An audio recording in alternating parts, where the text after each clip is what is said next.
Supreme court की जानिब से सानहा APS के ज़िम्मेदार फौजी अफसरान के खिलाफ 4 हफ्तों में सख्त एक्शन लेने के अहकामात के बाद अब ये सवाल किया जा रहा है कि क्या वज़ीर-ए-आज़म ऐसा कर पाएंगे या नहीं, क्योंकि अगर वो एक्शन नहीं लेते तो तौहीन अदालत होगी और अगर एक्शन लेते हैं तो फ़ौज की तौहीन का ख़तरा है।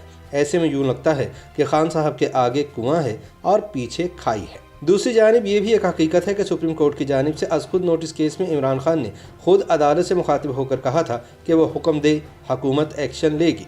वज़ीर-ए-आज़म ने सुप्रीम कोर्ट में ये ऐलान भी किया कि उनके दौरे हुकूमत में मुल्क में कोई मुक़द्दस गाय नहीं और वो कानून की हुक्मरानी पर यकीन रखते हैं। लिहाजा अब जबकि सुप्रीम कोर्ट ने वज़ीर-ए-आज़म के इस बयान के बाद इन्हें सानहा APS के ज़िम्मेदार सीनियर फ़ौजी अफसरान के खिलाफ कार्रवाई का हुक्म दे दिया है तो इनके लिए मुश्किल सूरत हाल पैदा हो चुकी है। वाज़ेह रहे कि सानहा APS में शहीद होने वाले मासूम बच्चों के लवाहिकीन साबिक आर्मी चीफ जनरल राहील शरीफ, साबिक ISI chief lieutenant general Zaheerul इस्लाम, साबिक कोर कमांडर पेशावर हिदायतुर रहमान, साबिक वज़ीर दाखिला चौधरी निसार अली खान और साबिक वज़ीर आला खैबर पख्तूनख्वा परवेज़ खटक के खिलाफ अपने फ़राइज़ की अंजामदही में नाकामी पर मुकदमा दर्ज कराने का मुतालबा कर रहे हैं।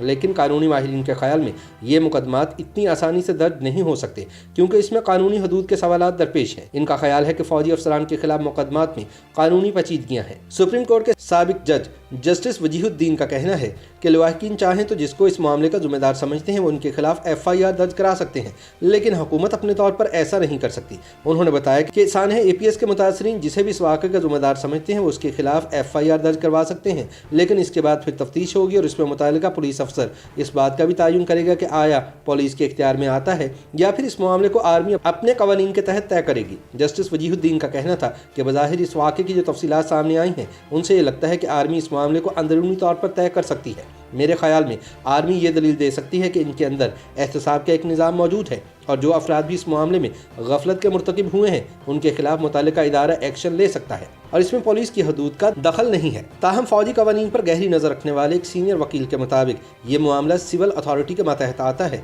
और लवाहिकीन ना सिर्फ ये FIR दर्ज करा सकते हैं बल्कि इसके बाद पुलिस मुतल्लिका आर्मी अफसरान को तलब कर सकती है और अगर आर्मी अफसरान इंसाफ के हसूल की राह में रुकावट डालें या तफ्तीश में ताउन ना करें या इसमें रुकावट डालें तो उनको गिरफ्तार भी किया जा सकता है। उनका कहना था कि इस हवाले से सुप्रीम कोर्ट का एक फैसला मौजूद है, लेकिन बाज़ नाक़दीन का ख्याल है कि पाकिस्तान में कमीशन बनते हैं, हज़ारों सफ़ात लिखे जाते हैं, लेकिन अमली तौर पर कोई ऐसा इक़दाम नहीं उठाया जाता कि किसी भी जुर्म या गफलत के मुर्तकिब अफराद को सज़ाएं दी जाए। वो याद दिलाते हैं कि कुछ बरस पहले उसामा बिन लादेन की मौत के बाद एबटाबाद कमीशन भी बना था, लेकिन उसकी रिपोर्ट न मंजर-ए-आम पर आई और ना ही किसी ज़िम्मेदार को सजा दी गई। मारूफ कानूनदान जस्टिस रिटायर्ड रशीद रिजवी का कहना है कि शुरुआत कहीं से तो होनी चाहिए। उन्होंने कहा कि इस केस में एक नई FIR दर्ज हो सकती है क्योंकि FIR दर्ज होने से कोई नहीं रोक सकता। ताहम सवाल यह है कि पाकिस्तान में कई कमीशन बनते हैं। माजी में जस्टिस हमूदुर रहमान कमीशन भी बना लेकिन एक्शन नहीं लिया गया। जस्टिस रशीद रिजवी का कहना था कि APS के वाक़े के हवाले से होने वाली समाअत के बाद कम अज़ कम शुरुआत कहीं से तो होनी चाहिए और किसी को तो सज़ा मिलनी चाहिए, वरना मुल्क में ये मामलात इसी तरह चलते रहेंगे। याद रहे कि आर्मी पब्लिक स्कूल पर हमले के बाद एक आला सतही जुडिशल कमीशन बनाया गया था जो कि पेशावर हाई कोर्ट के जस्टिस मोहम्मद इब्राहिम खान की सरबराही में कायम किया गया था। कमीशन ने 500 से ज़ायद सफ़ात पर मबनी रिपोर्ट जुलाई 2020 में चीफ जस्टिस ऑफ पाकिस्तान को इरसाल की थी। कमीशन की जानिब से इस वाक़े में ज़ख्मी होने वाले बच्चों और शहीद बच्चों के वालिदैन समेत 132 अफराद के बयानात रिकॉर्ड किए गए थे, जिनमें 101 आम शहरी और 31 सिक्योरिटी अहलकार और अफसरान भी शामिल थे। पाकिस्तान फौज के शोबा ताल्लुकात आमा के मुताबिक आर्मी पब्लिक स्कूल पर हमला करने वाला दहशतगर्द ग्रुप 27 अराकीन पर मुश्तमिल था, जिसके 9 अराकीन मारे गए जबकि 12 को गिरफ्तार किया गया था। पाकिस्तानी हुकाम ने इस वाक़े में मुलविस चंद अफराद को फौजी अदालतों में मुकदमा चलाकर सजा दी। ताहम शहीद होने वाले बच्चों के वालिदैन का मौक़िफ़ रहा है कि उनके बच्चे एक छावनी में कायम फौज के ज़ेर इंतज़ाम स्कूल में हसूल तालीम के लिए गए थे।